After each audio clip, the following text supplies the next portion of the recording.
بسم الله الرحمن الرحيم. إياك نعبد وإياك نستعين. Mr. President, Honorable Secretary General, Excellencies, ladies and gentlemen, I feel honored today to represent my country at this forum of world leaders, where we have a chance to discuss problems that the world is facing.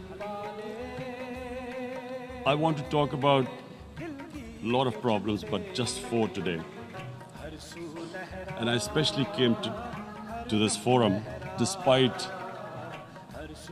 a difficult time in my country, facing challenges.